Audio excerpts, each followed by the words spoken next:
This is Jonathan Miller, the General Counsel for the U.S. Hemp Roundtable. Welcome to our latest episode of U.S. Hemp TV. And we're very proud to be joined today by the lead sponsor of probably our most important legislative initiative of the year, and likely will be of next year as well, H.R. 8179, a bill that would establish a legal and regulatory pathway for the sale of CBD, hemp-derived CBD as a dietary supplement.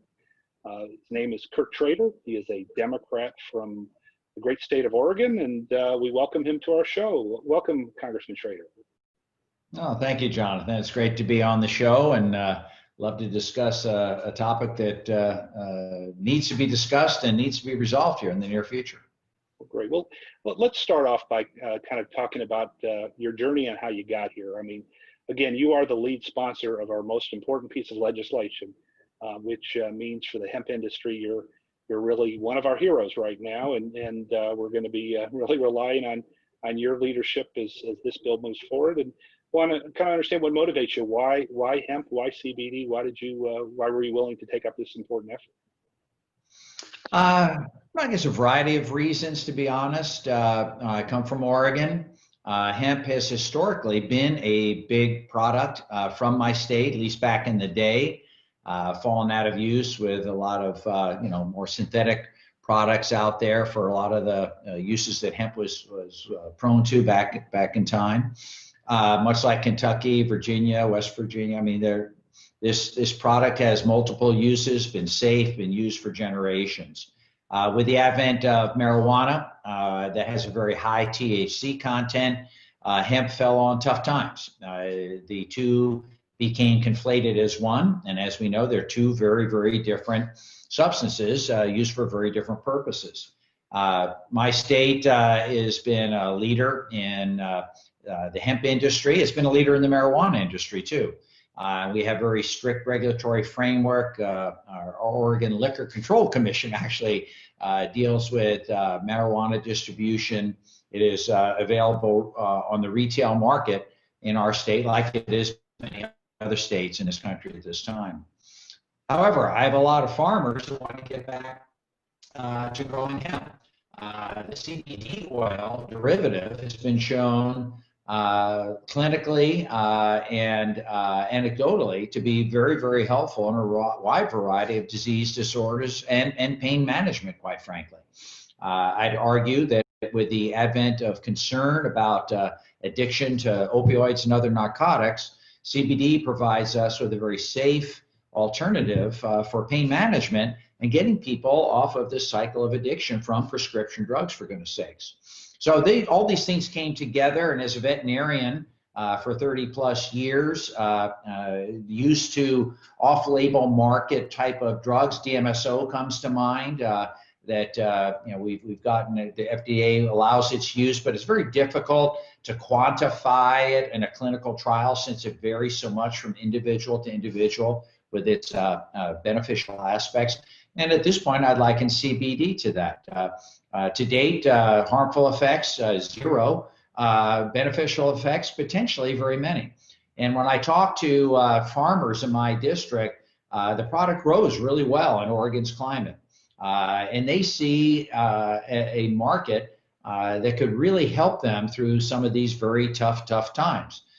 With COVID, not just with COVID, but with international agricultural market pressures, it is tough to compete. You have to have the right climate, the right medication, or right drug, or right product to be able to compete. And so this gives them an opportunity. I talk with manufacturers of CBD substances, legitimate manufacturers, and they're very concerned with these one-off, kind of semi-fraudulent products that are being marketed as CBD, when in fact they are not. They don't have the clinical content to be able to be marketed that way. But with there no real good regulatory framework, it became apparent to me and my co-lead, Morgan Griffith from Virginia, that we needed to have some sort of regulatory framework that would not only help the CBD growers, add certainty to legitimate CBD manufacturers, and frankly, finally, to the consumer. They're actually getting what they think they're buying at the end of the day. And that's what our bill attempts to do. We try and put that framework together, get it to be an approved dietary supplement, The FDA will come in hopefully with a very light touch, set up certain standards based on what the industry is telling them, and make sure that they can actually put this product on the marketplace safely and make sure a lot of Americans get another adjunct health aid or dietary supplement, pain management supplement that is so desperately needed at this point in time. So we have now, including yourself, 23 co-sponsors. About half are Democrats, a little over half are Democrats, and a little under half are Republicans. You've built a real reputation as a bipartisan leader, someone who is willing to work across the aisle. You're working with Congressman Morgan Griffith from Virginia, who's the lead Republican, who's quite conservative Republican. What do you think makes this such a bipartisan issue? Well, I think that I guess I'd say the ubiquitousness of the ability to grow hemp, the reaching out, I think, by the American public for alternative therapies besides just strong pharmaceuticals to take care of their health needs, dietary needs. I think it's not a Republican or Democrat bill, to your point. I mean, Morg is a very conservative Republican from Virginia who I work with on a regular basis. I'm a moderate Democrat from Oregon. And I've got liberal Democrats from Oregon all over this at the same time. I think the fact that it's coming out of our committee, which is Energy and Commerce, which is historically a very bipartisan committee, members actually look not at the politics, but at what the issue is and how it might affect or not affect their district and their country. And when you look at the data on this, it's pretty clear this is not an hallucinogen. This is not a high THC product. This is just another dietary supplement that seems to have some very good beneficial effects. Let's have FDA continue to do its research on this. Let's have the industry do its research. Let's be sure we can actually market this product to consumers out there and give them an opportunity to choose what sort of pain relief that they want at the end of the day. And again, as I said, with the fact that it's the opioid epidemic is a bipartisan concern, looking for solutions to that, not just on the law enforcement side or the treatment side, but how can we get people off of opioids to begin with? What's an alternative to narcotic prescriptions? CBD could be one of them. So I think that also has wide bipartisan support in the United States Congress and brings Democrats and Republicans together on this. As long as we can explain it clearly, we're not trying to legalize marijuana. That's not what this is about. This is making sure the cannabidiols actually have an opportunity to get on the marketplace and help people. So let's talk about the kind of prospects.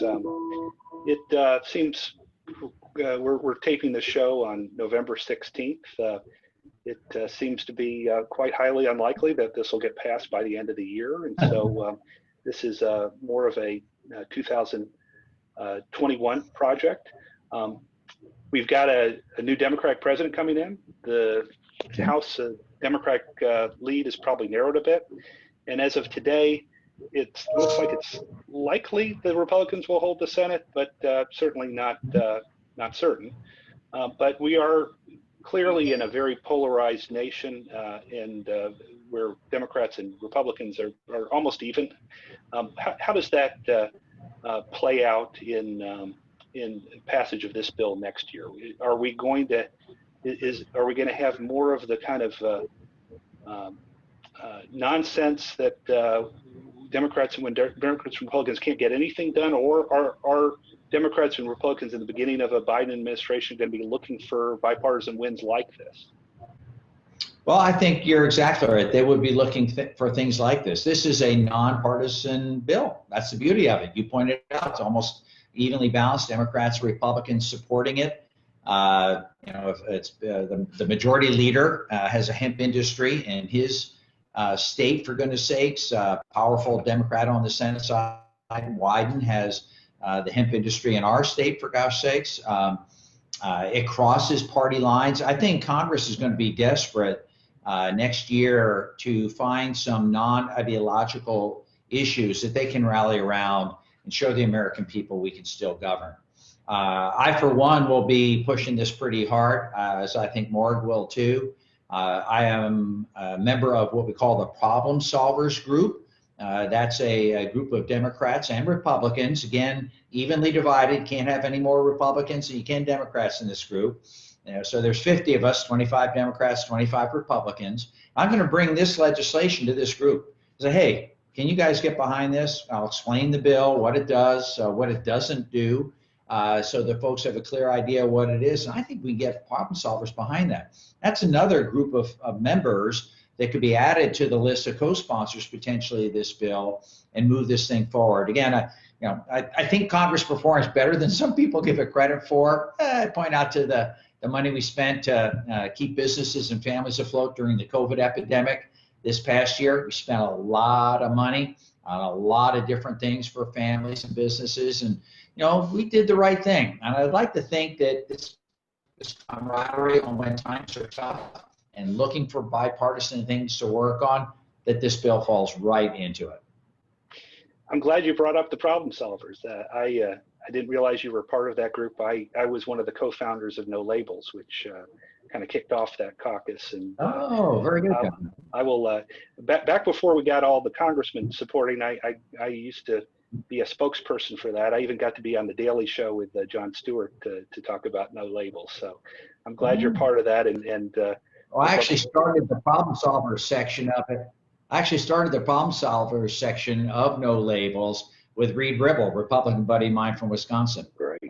Almost 8 years ago. Yeah, it's a great group. So, that's good to know. And you're right. I think that's a great target for our lobbying efforts. So speaking of lobbying, we got a lot of people out watching the show that really want this bill to happen. A lot of people are discouraged by politics and feel like their voice isn't heard. There are a lot of people right now who are concerned about the election results. What can you say to them in terms of how they can get involved and what's meaningful in terms of individual action? Well, I'll tell you the upside. I don't think anyone should be discouraged about the election results. There's different aspects. You'd like your candidate to win, either as president or congressman or senator. I get that, but I'm really encouraged at the turnout. Man, we've never in this century had, or even the last century, had a turnout like we had in this election. Americans stepped up when they thought it really mattered to have their voice heard. They came out and voted, and the closeness of this presidential election, I think, is a tribute to America's democratic spirit, getting out there and actually voting. As a public servant, I take that to the bank. That's wonderful to see, even if not all my guys got elected. I get that, but there's always the next time. That's the beauty of American democracy. There's an ebb and flow. Democrats win more one year cycle than the Republicans win. I think we should govern that way. That's why I govern in the middle. That's why I'm a big one for bipartisan legislation that will stand the test of time no matter who's in charge, either in the presidential office or in the Congress. And that's where this piece of legislation is really golden. I think we have a great chance of getting this across the finish line. Everybody's vote, everybody's voice matters. I lost my first state legislative election by 38 votes. So if you don't think your voice matters, I can tell you from personal experience, your voice matters a lot. And that's how you get legislation passed. Hopefully members on the call here will reach out to their congressmen and women, reach out to their senators and talk to them about the beneficial uses of CBD and their personal experience, perhaps, what they're up against, trying to manufacture it correctly when there's all these other one-offs. They want a light touch of solid, good regulation to protect the consumer at the end of the day. And I think that's where everyone on this call could play a very meaningful role. Stuff does happen. It takes time. Most bills in the United States Congress take at least two sessions to get through. It works slow. You got to bring people up to speed. In Oregon, Kentucky, maybe Virginia, some other states, hemp works in known quantity. Like I said, it's been historically grown in our communities and used. Some communities are more familiar with CBD. Others are not. So it takes a while to get other states, other colleagues up to speed. So you shouldn't be discouraged. I can point to a number of bills that it's taken, a number of years to get through across the finish line. I worked on a bill in my northwestern area that no one else cared about in the rest of the country. It had to do with sea lions eating salmon, or iconic anadromous fish of the Northwest. And very big issue. The species were going to go extinct if we allowed the sea lions to continue to do that. They're protected under the Marine Mammals Act, and that's a big deal. But we were able, through education, and it took a couple sessions to get members in the Southeast and Northeast and Southwest to realize, whoa, this is a big deal. Maybe we should allow veterinarians to take some of these sea lions, remove them from the ecosystem, and allow these fish to survive. And that's exactly what happened. And I'd like to think with CBD legislation and other bills like this, it just takes a little while to socialize the issue with other members. This is what we've done this last Congress. We'll grow our ranks, like I said, with the Problem Solvers Group and hopefully others. We've got great lobbyists here in Washington, D.C. who do a good thing. Lobbyists aren't all horrible people. They actually educate a lot of folks about things you would know nothing about. So if you take it in that framework, I think that's the best way to make use of lobbyists and public advocates, and that can make us have a much more informed decision. You listen to people that are in favor of the legislation as well as against it. You form your own opinion, and I think you guys are going to be a big part of helping us form a positive opinion of the CBD legislation. And to do that, if you're watching this, simply go to hempsupporter.com. and you can use our online portal to send an email straight to your member of Congress, even if you don't know who they are. You'll type in your zip code and it allows you to send a message to your congressman in support of HR 8179. Well, Congressman, we appreciate your time, and any last words of wisdom or advice for our audience who would like to see HR 8179 pass? We need your help. Democracy is only as strong as the people it represents. You just can't let Kurt Schrader or Morgan Griffith and say, go off and do good work. We need your help, man. Like I just said, we need you to light up the dashboard with your congressperson, your senator. Tell them why you think this is a great piece of legislation. Please contact Jonathan or Morgan or myself, and help them get on board. Help them get on board. We need your help to get this thing to become a reality. So please get engaged. Well, thank you, Congressman Schrader. And for those of you listening, again, go to hempsupporter.com, send an email. And if you happen to be in Congressman Schrader's district, there will be a big thank you email that will be populated just if you're in the district of any of the 23 congressmen that have endorsed the bill. But for all of us in the hemp world and the CBD world, Congressman, I can't tell you how much we appreciate your leadership and your time today.